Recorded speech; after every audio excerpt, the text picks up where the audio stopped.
Now I'm just going to talk about the translation of the second line, which in the 1972 Macmillan edition was, "Nor having once been, does he ever cease to be."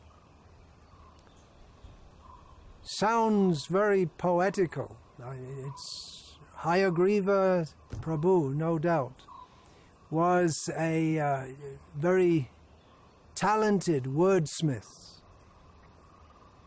He had some juice, some flair in his writing. And in the revised edition, I'll just see what it says. He, referring to the soul, has not come into being, does not come into being, and will not come into being. Now that's a very distinct difference. It's not just a difference of changing a word or two. It's a different meaning. It's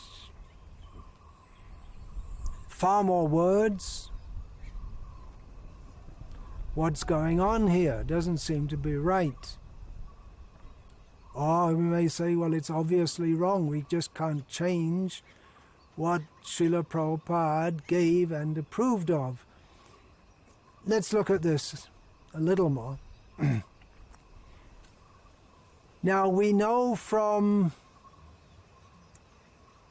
one of the two books that Hayagriva Prabhu wrote, semi-autobiographical. One of them was the Hare Krishna explosion, the other one was Vrindavan Days. Hayagriva Prabhu wrote that in preparing, or when he's doing his work that Srila Prabhupada gave him on Bhagavad-gita as it is, Srila Prabhupada told him to plagiarize the translations from Dr. Radha Krishnan's edition of Bhagavad-gita, which shocked Hayagriva, as he describes. Prabhupada said the translations don't matter so much.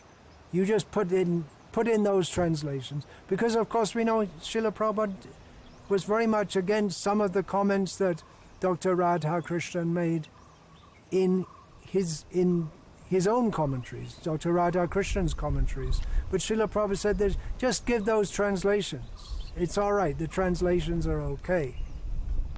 So this translation was not given by Srila Prabhupada, but it was approved by Prabhupada. And now we have something very different. So that's wrong, is it? Well, it may not be so simple. If we take the original edition, what it said, having once been, he never ceases to exist. Having once been, that gives the idea that he does come into being, which is exactly opposite of what is stated in the Sanskrit. Nayang Budva, not, I am this. Budva, coming into being. Bhavita, he's not in a state of having come into being. Va, or na, not bhuyaha. Will he ever come into being? So past, present, future. Now you may say, well, that's the Sanskrit. Don't think we're a better Sanskrit. We understand better Sanskrit. But see the next word in the verse. Aja. Ajo nityam. Aja means he's never born. So if we say that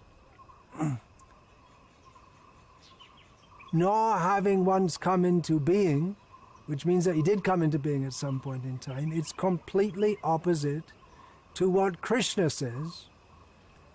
It's completely opposite to what Srila Prabhupada taught. So